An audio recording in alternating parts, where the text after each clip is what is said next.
So I decided to scan the Jeep. It's my other scanner that's actually a little better. And P0157. Bank 2, sensor 2. O2 code. Alrighty. Alright, so I've cleared the check engine light.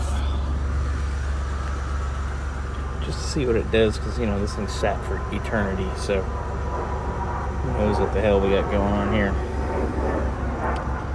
But let's let her run, see what she does.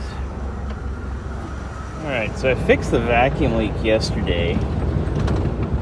Now I'm going out with it. And it seems it's a little screwy in first. It's not bad in general. Went out for a drive, turned it off, got back in, check engine light's back on. Of course. But it seems to be running alright.